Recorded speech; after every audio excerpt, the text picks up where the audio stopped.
Welcome to the Harvesting Wisdom podcast. Together we explore the vast landscapes of life, delving into the rich soil of experiences, sowing the seeds of curiosity, and harvesting the profound wisdom that each episode unfolds.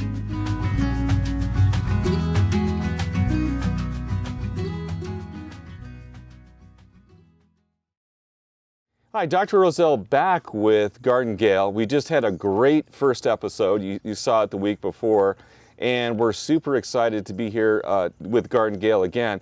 Today's topic really is, it's kind of a statement.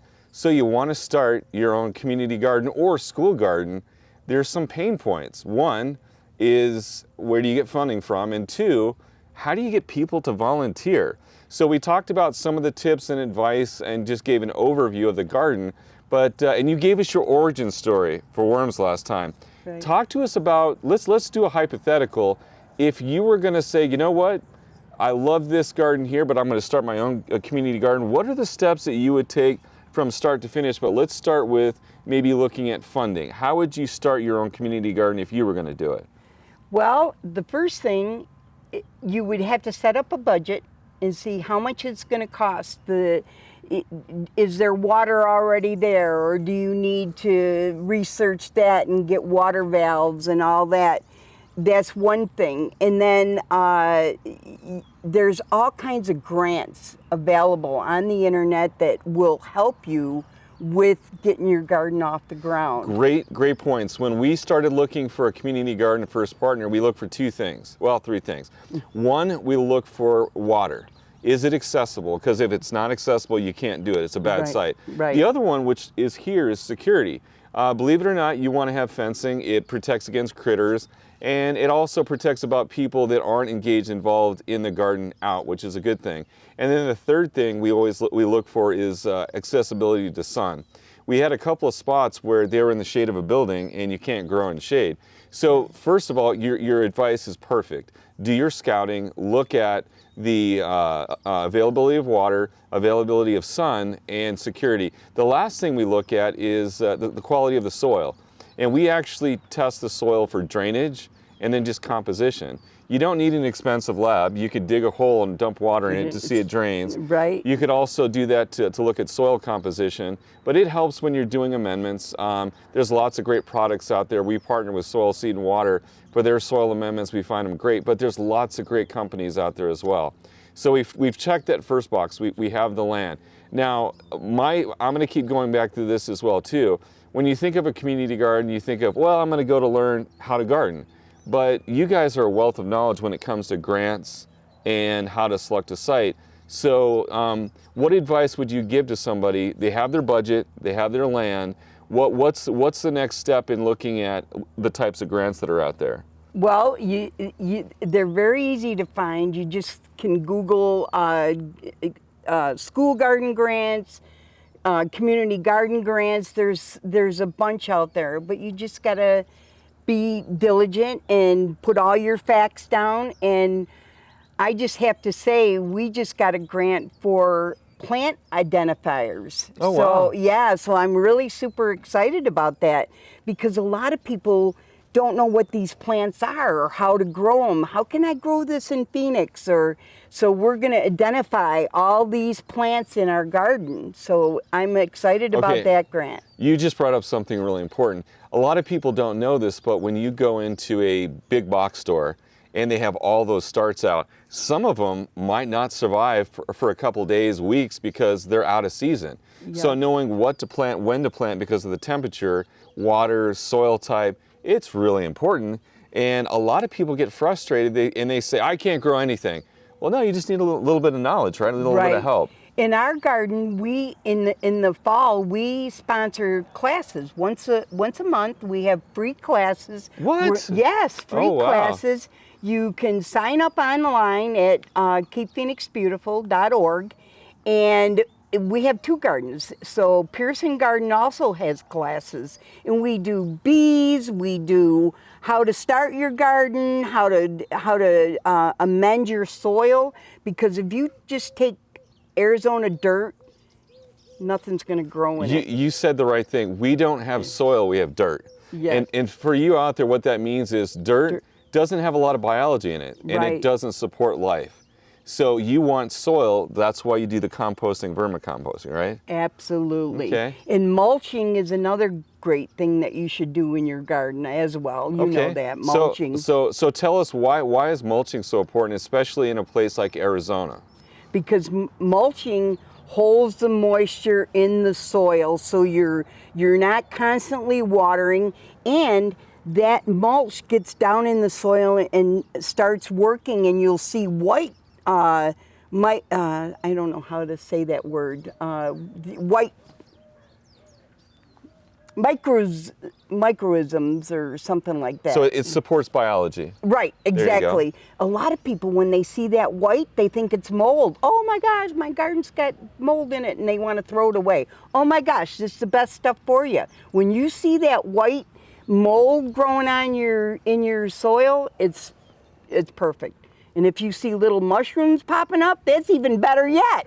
That's telling you got enough fungi in it. You might not want to eat it, but it's great for the soil. Right, it's telling you, hey, you got enough fungi in here it's supporting this. So here with Garden Gail, you're starting to see an overlying theme.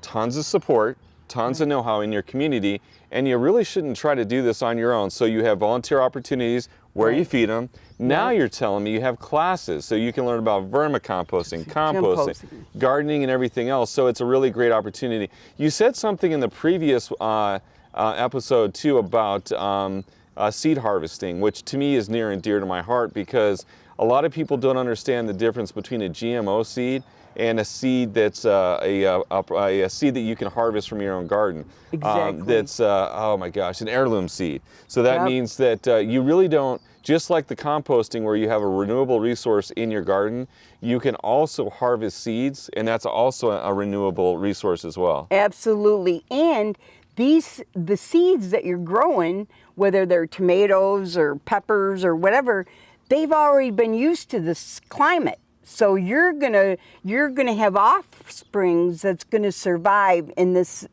climate because they're part of your seeds. We have a program called Sip and Seed. Sip and Seed. Let's hear that. Sip and Seed. So if we can, we have wine or beverages, and we sit around and we put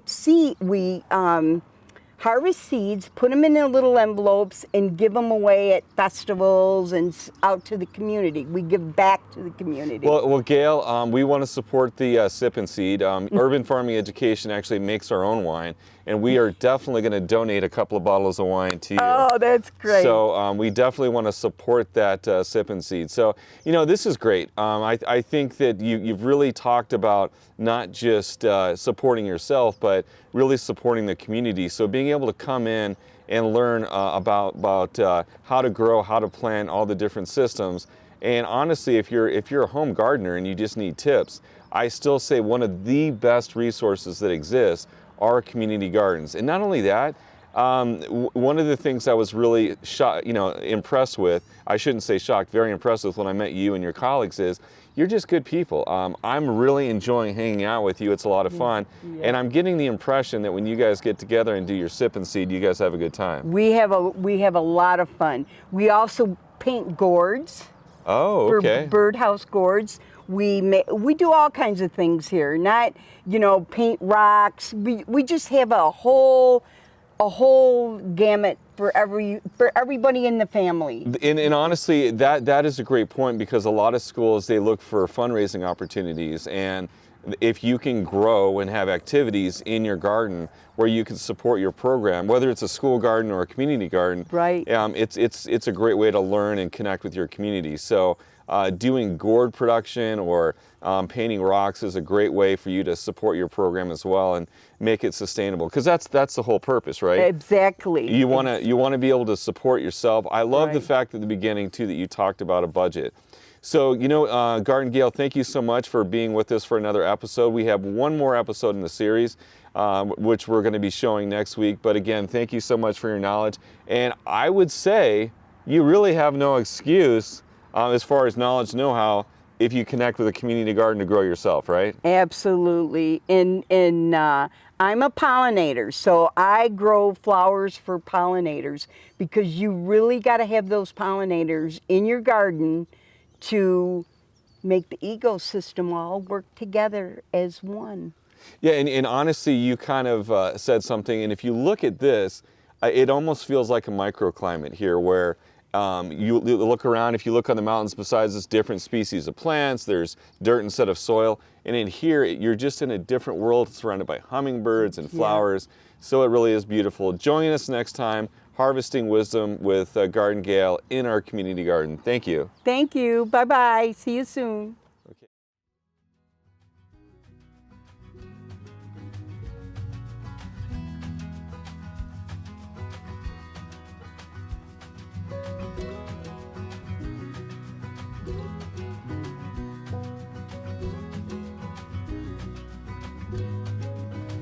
Thank you for joining the Harvesting Wisdom podcast. Click subscribe and like for ongoing insightful conversations. Explore our webpage for show notes and additional resources. Visit our guests' webpage for deeper insights. Your engagement is the foundation of our journey, and until next time, keep pursuing wisdom.